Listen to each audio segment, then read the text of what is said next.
Welcome to the George Hale Rick Tyler Show. We gotta take the power back!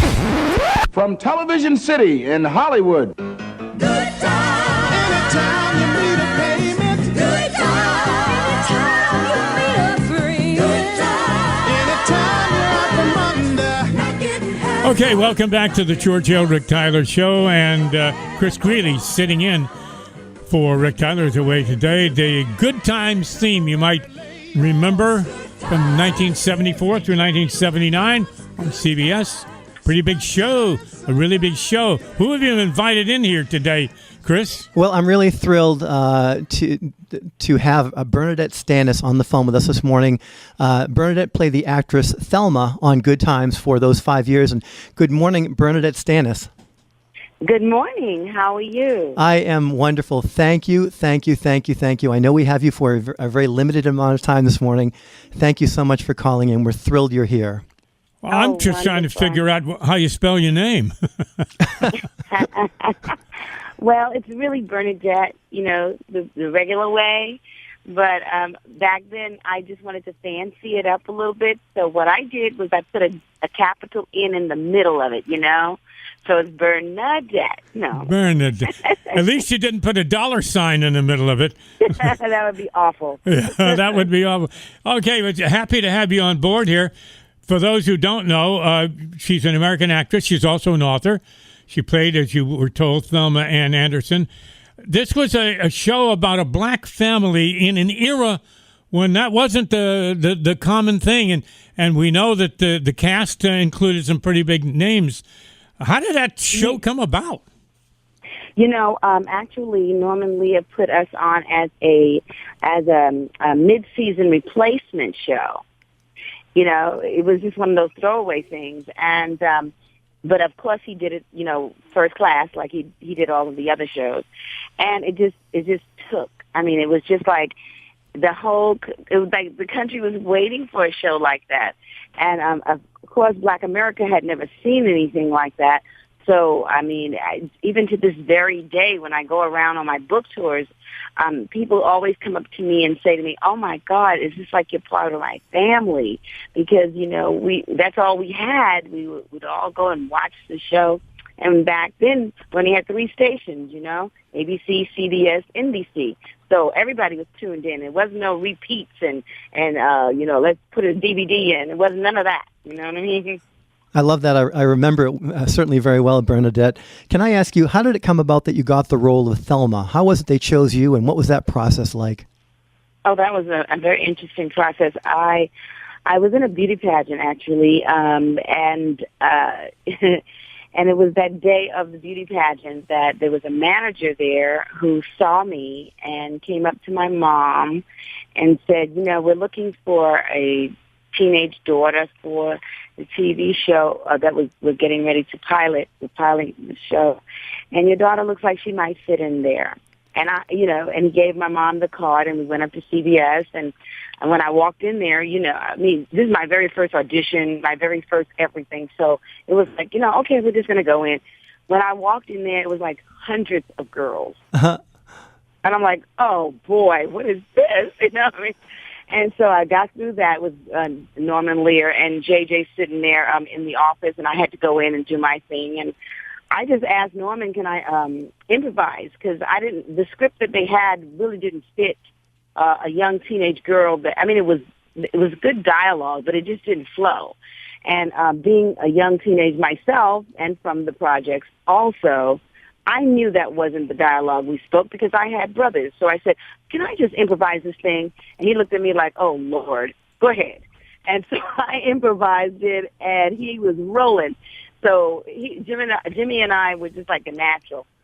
It's tremendous. I cannot imagine that show without you as a cast member. I'm sure it would not have been as successful for those 5 years without you being in it. Thank you. Well, no, you're wonderful. You truly are. That's why I've worked so hard to get you on the show, because you really are. You're an amazing and interesting woman. And I do have a couple of more questions, if I may. You mentioned your mother, Bernadette, and I know that she's had some challenges with regard, is it to Alzheimer's and dementia? It was Alzheimer's. And is your mom still with us? That I did not know. Yes, my mom had it I was her caregiver for 8 years. She passed on 2011. Oh, I'm sorry. And I'm writing the book now. I should be finished in September, and it's called The Last Night, A Caregiver's Journey. And it's basically my journey with my parents and my, siblings and growing up in the 70s and the fun we had and this and that. I wanted to get everybody to know my parents so that you can understand how this devastation came about. Also, I call this disease the monster in the mind. And Absolutely. and I have a foundation now called Remembering the Good Times, .org. It's Remembering the Good Times. And the reason why I called it Remembering the Good Times, not just because of the show, but Mother and I were watching the show one day, and while she was in the throes of this monster, and we were sitting there, and she looked up at me. We were watching Good Times, and Thelma and JJ are arguing and doing their thing.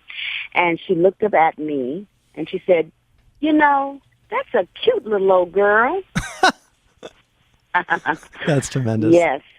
She no longer knew it was me playing that part. Oh, my And when goodness. I realized that my mother got me to Good Times, my mother gave me that backing and was the one to push me, and she's sitting there not recognizing me as Thelma. That's a shame. Oh, my God. It was so devastating. I saw the picture of you and your mom together. There's a picture of you, obviously, on your website, and she's just, she's a beautiful woman. She, just like you, she looks like a loving, kind-hearted person. I love the picture of the two of you together. And thank you. You're welcome. Thank you. You're very welcome. I'm excited to hear about the book. So, you have other books. You've authored other books, including one for men. Can you tell us about those, please?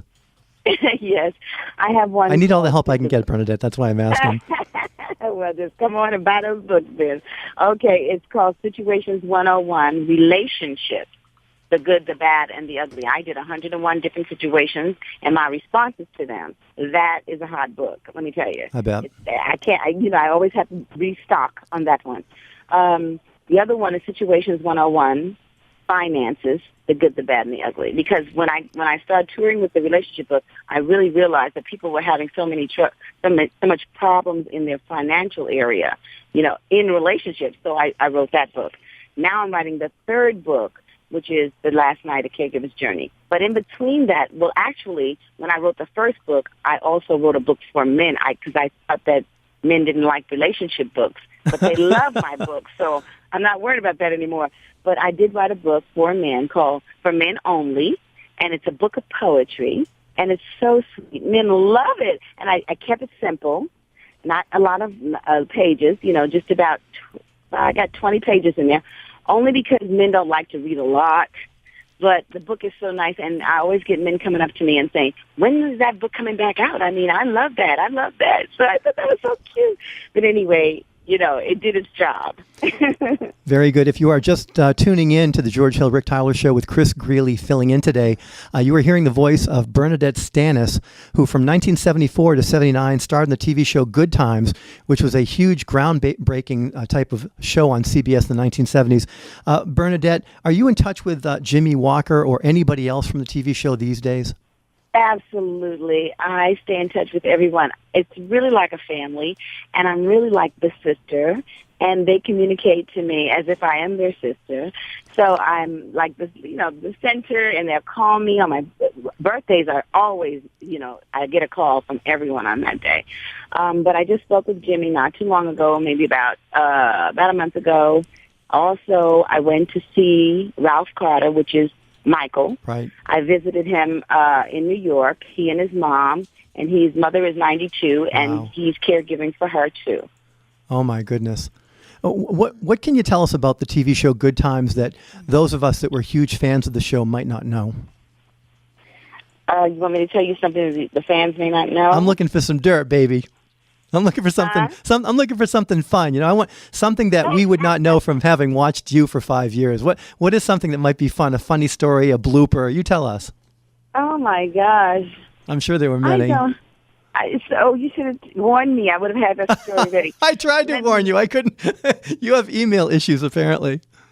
Oh my God! Do I? All right. Let me see. There was a story. I can remember. It was so embarrassing.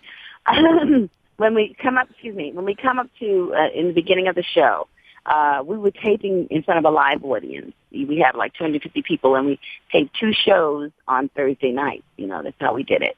So, of course, Norman Lear would introduce us. So we would come out. Esther would come out first. John would come out second. Verona would come out third. Jimmy would come out last. And then I would come out, and they called me.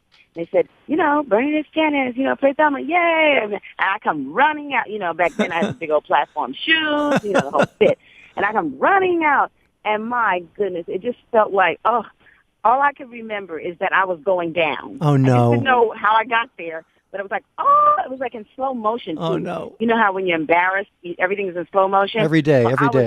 I was going down. I said, oh, my God, how am I going to recover from this? As I'm going down, I'm going, how am I going to recover from this? Not that I may hurt myself. And I fell right down on my bum, and I said, oh, my God. And everybody was like, I was so embarrassed. And I got up, and I had to do the show in front of these people. Oh, and I said to John Amos, I said, Dad, oh, my God, I can't do the show. These people. He says, let me tell you something. They probably halfway forgot about it by now. Get out there and do that show. George, I feel like I'm monopolizing this wonderful I'm woman. enjoying the conversation. Bernadette, yes. Let's talk a little bit. You were a groundbreaking show in the sense you had a black cast. It was talking about the projects and stuff. And it was back, a few years ago. As you look at TV now, and you see black folks all the time, and they're in the news, they're in sports, they're in everywhere. Were you a pacemaker? Did you think? Were you breaking ceilings? Did you really realize what was going to follow, and how? Oh, go ahead. Because you had to fight your way up. Well, that's very interesting because I know that I was the first black female teenager ever on television. Yes. So that was a big deal, But being so young and being that this is my very first job, professional job, anything, I had no concept of anything like that. I mean, I was young. I was like, okay, well, make sure I know my lines, make sure I'm at work on time. That was all my concern. So I never knew the popularity of me. I never knew how popular I was. So to me, it was just a job, and I was doing my best. I was a dancer, so I loved to dance. So I was totally not aware of what was going on. Now I realize, how important it was, and the impact that it did make, and even my character. I get women coming up to me all the time, black, white, Spanish, all types of women, and they come up to me and they say, you were like my sister. You're like my big sister. And I'm like, oh, my God. We would watch Thelma, and we would go to school with the same outfit and the same hair. That's great. That kind of thing. And then the guys would always come up to me, and they still come up to me, and they say, you were my first love.